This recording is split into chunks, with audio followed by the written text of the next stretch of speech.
Well, through another shocking twist, the show starts in the fact that maybe everything we've seen has been a complete illusion in another extremely effective and eventful episode.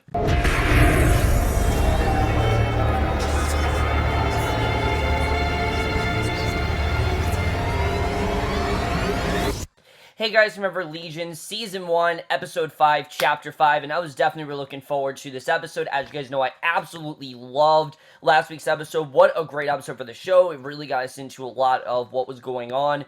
But the one thing I really did love is that it still left a lot of things up in the air. There were still a lot of things that we were quite confused about, and it definitely did open the door for a lot more new possibilities on the show. And this episode especially, I mean, again, what another incredible episode. I really did love this episode. So many twists and turns throughout this one, so many directions the show is going in, and I'm absolutely loving it. I mean, this is a show where I don't really need to know what's going on to enjoy it. Rarely do I say that with a show, but this show, that's the thing that really does anchor this show, is that confusion, is that, is just that, whole psychological, cerebral nature that the show, psychedelic nature that the show really does have.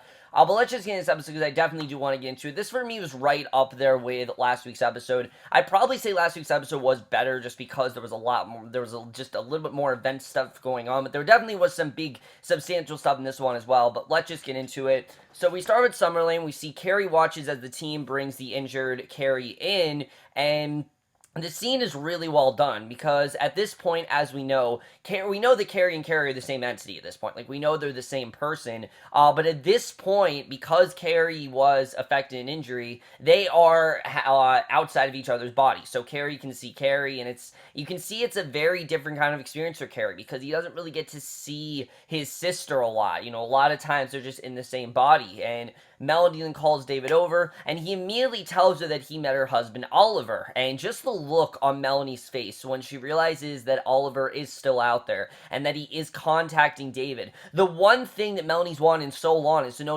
what's happened to her husband. That's kind of been, I'd say, a secondary goal, because her main goal has been to figure out David, but, finding where Oliver is definitely a big part of that, and definitely I love the excitement, just the brief hope that's on Melanie's face, realizing that maybe David might actually be the answer to some of her problems. So, meanwhile, Kerry tends to his sister, and this really great scene where we see him, he literally goes into, her body. I definitely really did love the way that was done. But later, David is meditating on the dock when Syd comes over, says that Kerry got the bullet out of Kerry and stopped the bleeding. She tells David that they did some digging into David's past, and David says that he knows what he is, and he appears telepathically in her mind and says that he's the magic man, and tells that he found a way for them to be together, and we get into what is by far one of the coolest aspects of the show so far. Now, I've said this many times before, Legion is one of the most intimate shows on TV, and never has this thing been more true than the next thing we see, which is literally this telepathic illusion that Dave is able to create of this white room, where the two of them are in it, and says that he made it, and they're by the beach, and this room basically negates any sort of, realism or any sort of law or any sort of reality that's actually, really keeping them from doing things. As we know, Syd can't have any physical contact with, David. They can't engage in any sort of physical contact. They can't kiss. They can't even hug. I mean, it's terrible, really. They have to try to, use their relationship strictly by emotions. It's completely an emotional and verbal-driven relationship. Well, this really does change it because David's now found a way for them to communicate and actually have that physical relationship, and he explains that they're not really touching, so her power didn't activate, and I love how she is so worried about it at first. Like, she really does step back because she's terrified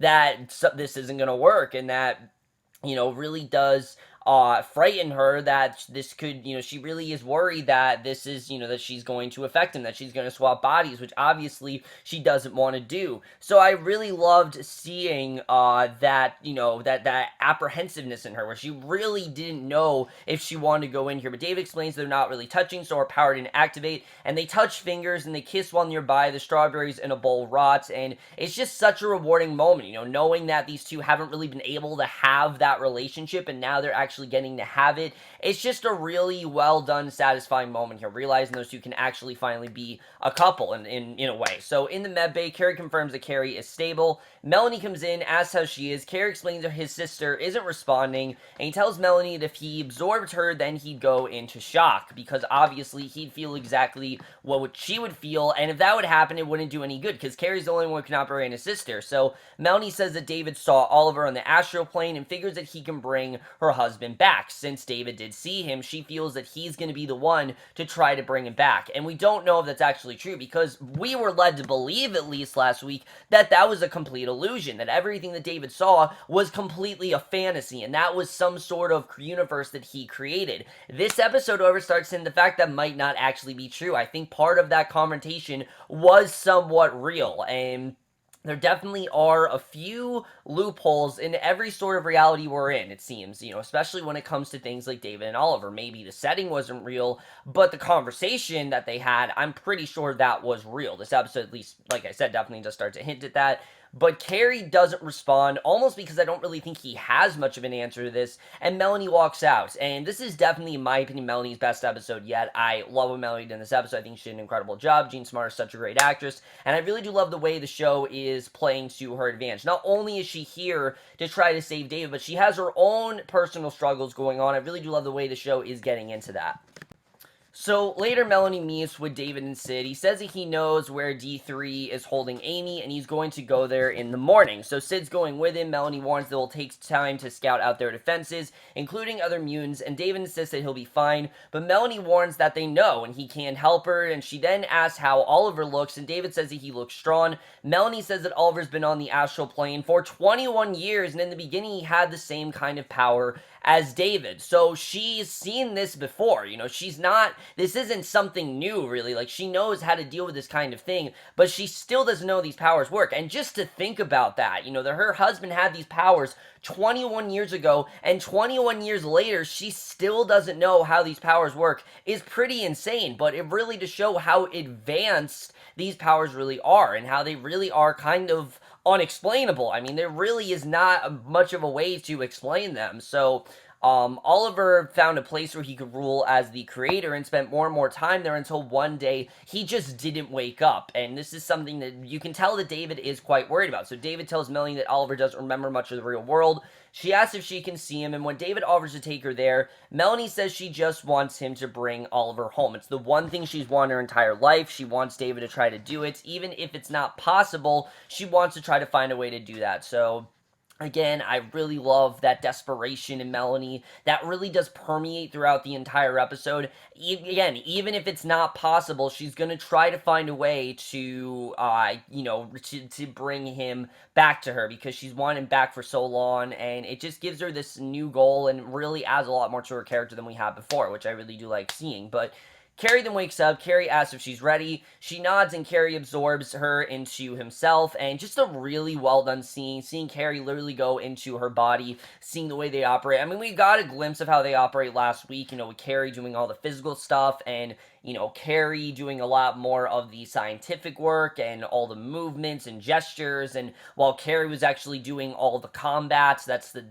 major difference between those two. And I like that the episode, we got to see these two apart for a little bit, because it definitely did show the differences between these two, because they really could not be more different. There are a lot of similarities, but there are also a lot of differences between them. They both have a purpose, obviously. Like, they both do have the same kind of body and the same kind of functions, but obviously, one's a girl, one's a guy, but it goes a lot more beyond just the different chromosomes that they have. There's a lot more that the show goes into than that, and I really did like the way the show's getting into their whole, their whole psychological identity, because I think, again, by adding that twist, it just made these characters so much more interesting, and the show really is doing a great job with utilizing that.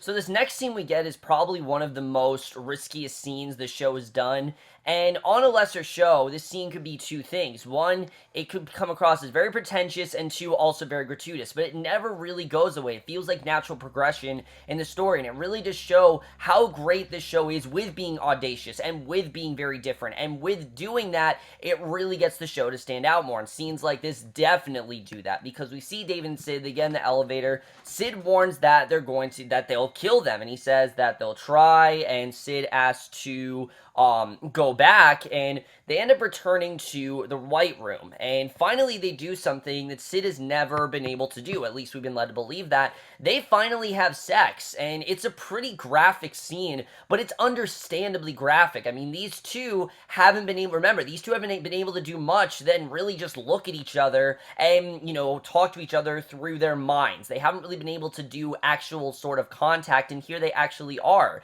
And not only that, but Syd confides in David and tells him something she's probably never told anyone else in her life, that this actually wasn't her first time, we find out. She explains her first time was with one of her mom's boyfriends, and after she switched minds with her mother, the switch didn't last long, and she changed back when the man was inside her, and she basically did this to see what sex was really like, because she really wanted to feel that idea of intimacy, and to feel like a man really did love her. But that's something that she's never really been able to feel, and that's something that she probably hasn't been able to feel since she's had this experience with David. And it really just adds this nuance to her character. Then in a lesser show, this would just be that gratuitous sex scene. Everyone says, HBO has that trend where they have these random, sex scenes where everyone's naked, and this, it is kind of graphic, especially for FX. It's really graphic, but I was very happy they went there. I like they went this direction. It added to the overall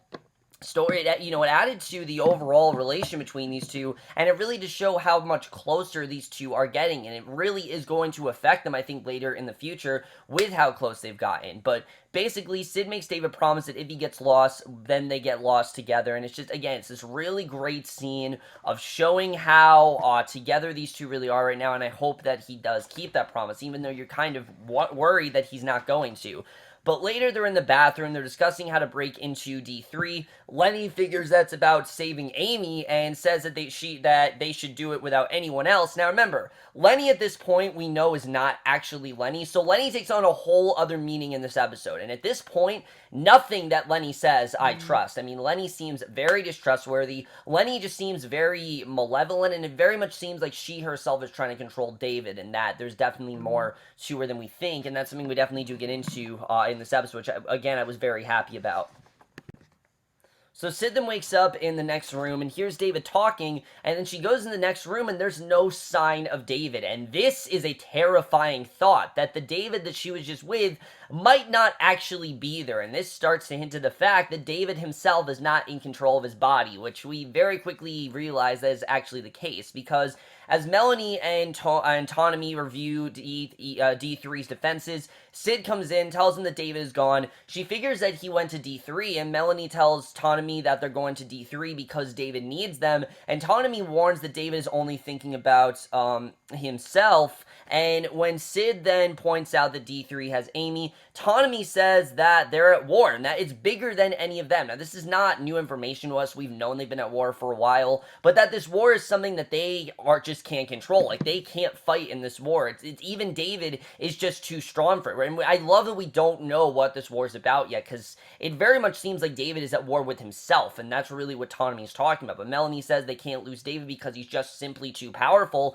and if D3 turns him, then they're gonna lose. And Autonomy leaves, and Melanie asks Syd how he is, and she realizes that something has changed, and Syd explains that David created a place where they could touch, and Melanie asks if Syd told David what they found out about Philly and Poole, and tells that they need to work together. And Syd says that David's her man, not her patient, and she's going to treat him like that. She's not going to treat him like she's his doctor. She's going to treat him like she's someone who loves him, and that she's someone who's in a relationship with him, because that is what she is. Remember, Syd believes in happy endings. Syd believes in, genuinely healthy relationships. She doesn't believe in these broken relationships and things like that. She wants a good relation with David. I think she's definitely, a little bit scared at the idea that she could end up like Philly.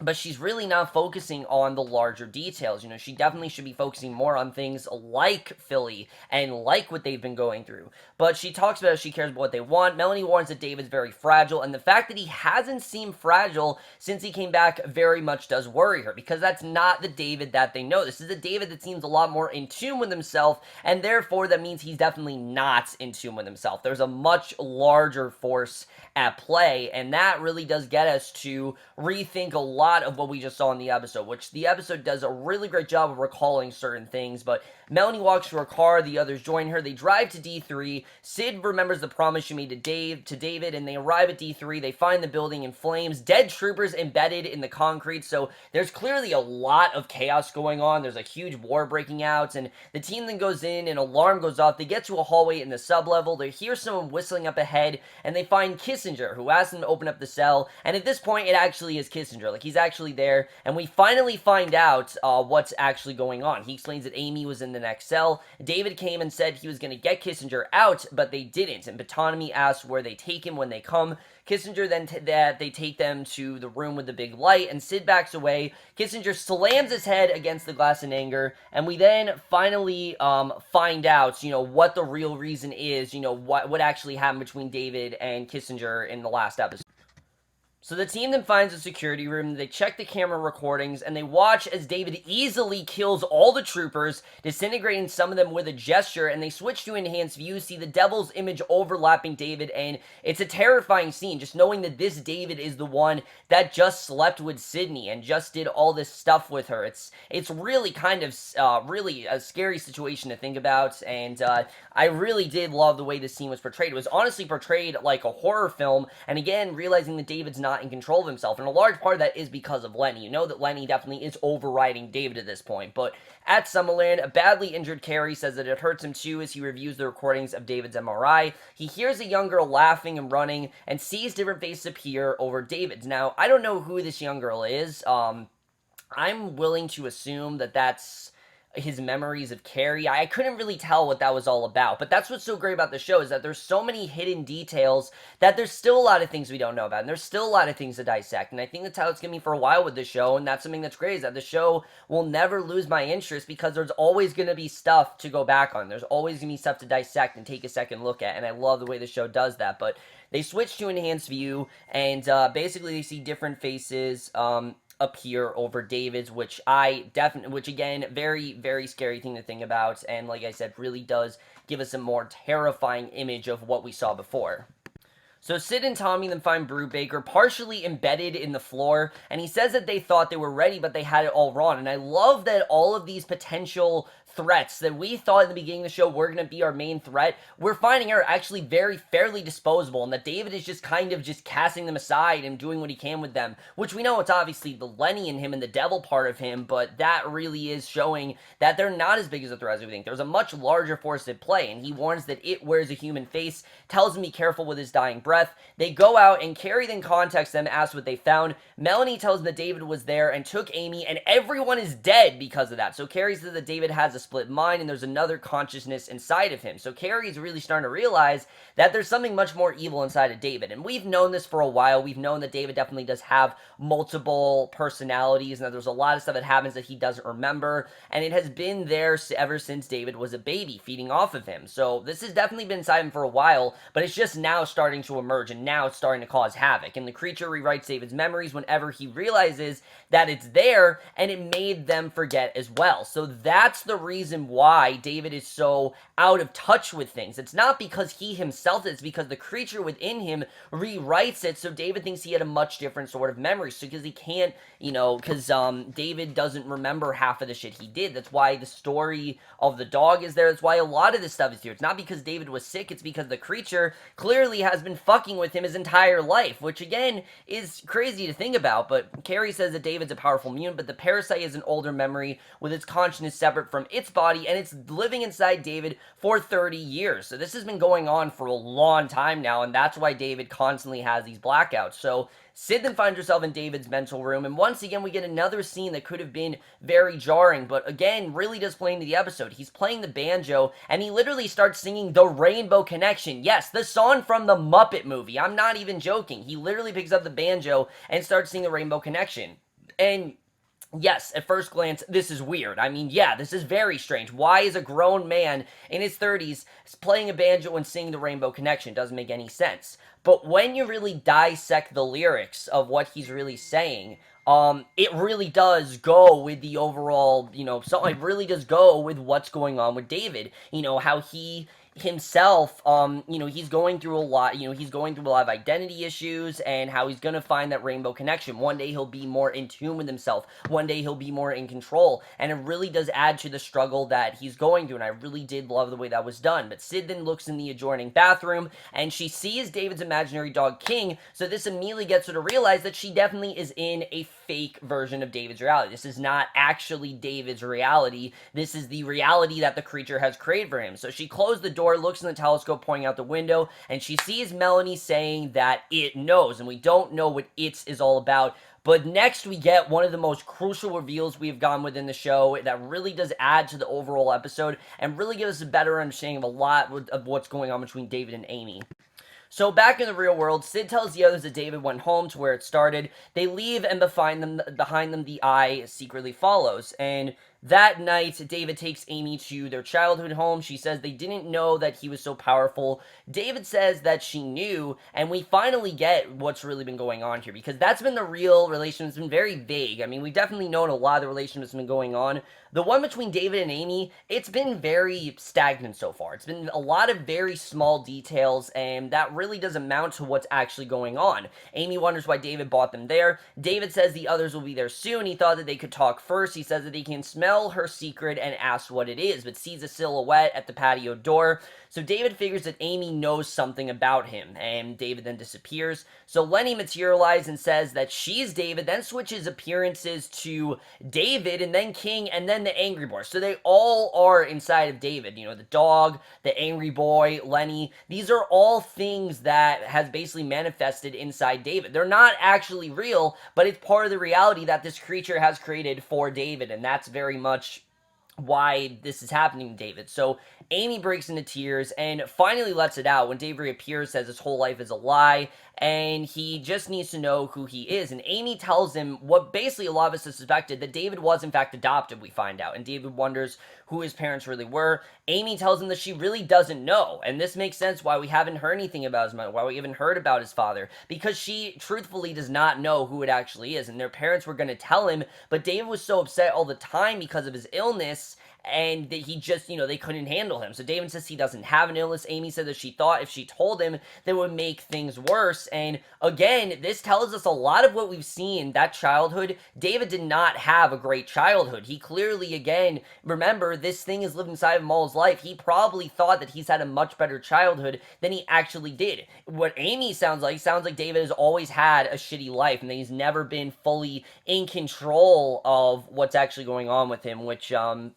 in general, it's very terrifying and tragic to think about that David's gone through such a thing, but again, it really does add to their overall relationship. It shows why Amy is so protective of David and why she's done whatever she can to try to shelter him. She's never wanted that truth to come out. She's never wanted to find out what's going on, and it very much reminds me of the relation between Darlene and Elliot in Mr. Robot. Remember how that great twist in Mr. Robot that Darlene was his sister? This is very similar to that. Obviously, we know that Amy was his sister, but we didn't know about him being adopted. We didn't know about any of that stuff, and it really does add a whole new aspect to David. Now we know what that whole story's been about the adoption, things like that. Now we understand that David was in fact adopted, and a lot of what we've been seeing has been David's real life. It's just been fabricated by what the creature has done, and that's why David, again, is very unaware of what's actually going on.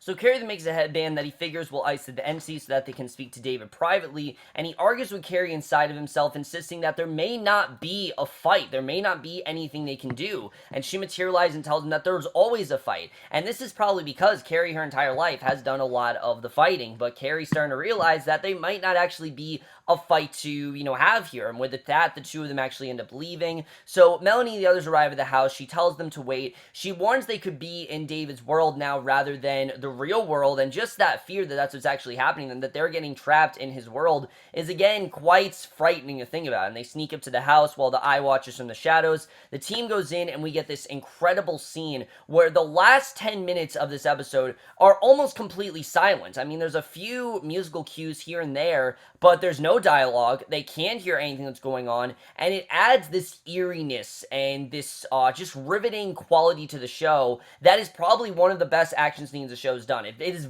up there with the montage last week. I love this scene, but they go in, they split up to search the place. The angry boy runs past Syd and up the stairs out of sight. After a moment, she goes up after it. Melanie and Autonomy see something moving outside the window. They move to either side. The person outside comes in. They realize that it's Kerry, and he explains about the headband, and Kerry emerges from it. Together, they go upstairs to find David, and Syd then enters David's old bedroom and finds Amy sitting on the floor, staying off into space. Lenny jumps down by Syd, slams her into the wall next to where David's sitting. The entity says that David was such a pretty boy, and then they put ideas into his head. The others arrive, and Syd yells at David to take them to the White Room, because it's the only place they can really be alone and and you can actually be by themselves. It's the only place that Lenny seems ineffective in. Lenny doesn't seem to emerge here, so the couple appears in the White Room. David warns that he can't stop the entity. He's not in control of it anymore. I mean, Lenny clearly has taken over. And the devil comes in, advances on Syd, who backs away screaming. David stands staring off into space. He comes out of it and screams, and just the entire scene is so well done. There's so much great stuff put into it. But then we get to the ending where we see Syd. She's back at Clockworks. Yeah, the mental institution in the first episode. Somehow Syd's back there. The others are all there as well in group therapy, as in the Eye. And Lenny's acting as a psychiatrist, says that Syd was talking about how the death of her father affected her, and it's very brave, and Syd says that they should talk, and that is the way this episode ends. Really great stuff overall, but let's just get into this episode and where we're going to go from here. So, holy shit, I mean, what another incredible episode. So much interesting stuff going on here. First of all, let's talk about this ending, because I don't even know at this point. I mean, Syd back at Clockworks, I mean, this entire thing possibly could just be a fantasy for all we know. I mean, at least that's what this episode's kind of hinting at, that maybe what we just saw isn't actually happening, and maybe this entire show has actually been at Clockworks, and if that's actually the case, it really opens up the door for new possibilities if that's actually what's going on here. Now, I doubt that's what's actually going on. I think this is simply a temporal reality for all of them to be in. This is clearly a side effect of David's consciousness. It's put them into this world as like a distraction. It has some sort of other larger plan at play, and the fact that Lenny especially is at the head of it all definitely makes me think this definitely is not true, but I could very well be wrong. I mean, the next episode looks like we're going to spend quite a lot of time at Clockworks, so I don't know. Maybe this has been at Clockworks, I really don't know, but it really does, again, keep us in suspense. It keeps us interested in what's really going on, and the show is such an incredible way of doing that in the way that other shows don't, and I love the way this show gets into that. Really is incredible the way the show does that. I absolutely love everything that's going on, you know, between Clockworks and everything. It's just very interesting. But this whole idea now of David, we now know that a lot of what's been going on with David hasn't been because he's wanted this to happen. It's been because, you know, he himself isn't in tune with his, you know, reality. It's not because he doesn't want to be, it's because he can't control. The devil, you know, Lenny, all these outside forces are starting to take hold of him, and it really is starting to break everyone, and especially Syd, who we could tell that Syd shared such an intimate moment and shared such a great breakthrough. You know, they just had this victory, you know, where they were able to find this place where finally they could act on their feelings and finally be able to have that physical relationship that Syd has longed to have. She's finally able to find a way to be with David in the way she wants to be. But right when that happens, she realizes that she can't really treat him like a boyfriend. She needs to treat him like a patient, and it's something that she really does not want to do, because Syd, as we know, is just as fucked up. I mean, there's a lot of stuff going on with Syd as well. The whole idea of her body swapping, and especially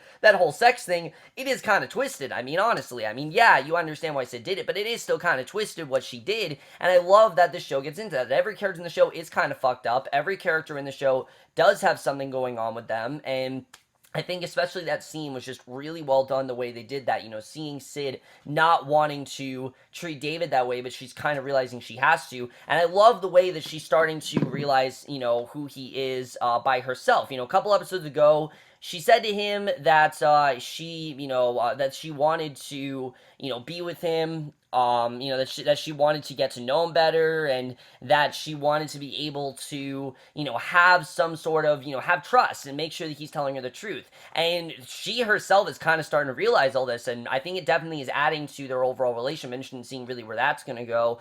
But as far as what's going on with Melanie, I think that whole aspect is very interesting as well. This whole aspect of Melanie, she's desperate to get Oliver back. She'll do anything she can to get him back. But is David, I don't think David's in the condition to do such a thing. I think she now is realizing that that's kind of a fantasy. I mean, sure, that's going to happen at some point. Sure, she might want Oliver back, but that's got to come second. I mean, what's got to take principle is whatever's going on with David. It's no secret that, again, he's kind of, he's just kind of fucked up in the head right now, and he doesn't really know what to do, what to do. So that's got to come second. I don't think Oliver is going to be a big part of the season, but definitely does show that's going to be a larger goal for Melanie to get at. And I'm sure by season 2, at least, we definitely will get Oliver on the show somehow. I mean, Jermaine Clement is such a great actor that I can't help but think the show's not going to waste. I mean, definitely they're going to show as much of him as they possibly can. And, definitely, I can't help but imagine to think we have not seen the last one. We're definitely going to see more of him. This reveal with Amy, though, I absolutely love. It makes so much sense as to what's going on. It's why David doesn't talk about his childhood a lot. It's why Amy hasn't really talked to him about it. And it's why they don't know who his parents actually are. And the fact that she doesn't know who his mom and dad is, and that's why she hasn't actually told him, is really intriguing, honestly. The fact that she really does not know. And it makes us think that that entire first episode, what we could have saw, might just be David's version of it. We might not actually know how he was conceived, how he was raised, the upbringing that he had. We don't actually know what happened there. To us it seemed like he had a great childhood, but now we're starting to think that might not actually be the case, which, again, on another show would be very maddening, but it's a good kind of maddening. It keeps me invested. It keeps me interested in what's going on. I love the way the show is doing that. They're just doing such a fantastic job of getting us into these reveals and showing us what's actually going on here. There's a much, like I said, larger pawn at play, and I love that, especially with Lenny. Aubrey Plaza is doing such an incredible job as this character. I am so creeped out by her. I don't know what's going on with her, but definitely she is not good for David. She really is starting to break him. I think all the worst parts of David really are when Lenny is present, and definitely something is going to happen there. So we'll have to see what happens with that. But also Kerry as well. Kerry's going through an interesting thing where basically she's realizing that she doesn't need to fight, even though Kerry's telling her that Kerry's telling her straight out there might not actually be a fight to have, even though her entire life she's been the one to do all the physical stuff and he's done all of the scientific stuff. She might not have a role here. She might have to approach this in a different way, and I think it's really adding to this character struggle that most of the characters are going through. I love the way that's going down, and I'm interested in seeing what's going to happen there. Overall, guys, so much interesting stuff going on in the show. There's so much at stake. There's so many possibilities the show can go on. I'm really loving where the show is going so far. We only have 3 episodes left this season, which is crazy to think about, but there's so much that can happen within those 3 episodes, and the show really is delivering on all levels. It's really firing on all cylinders at this point. I'm really loving more getting with the show, and I'm definitely going to give Legion Season 1, Episode 5, Chapter 5, a 4.75 out of 5, or an A. So far, guys, from this episode of Legion, let me know what you guys thought of this episode overall. Left your thoughts in it. Absolutely loving where the show is going. I mean, they're just going in so many great directions with this show. But that's my review. Hope you guys enjoyed. We'll see you guys in my next video, which will be for tonight's episode of Riverdale, and we'll see you guys for that. Okay, bye.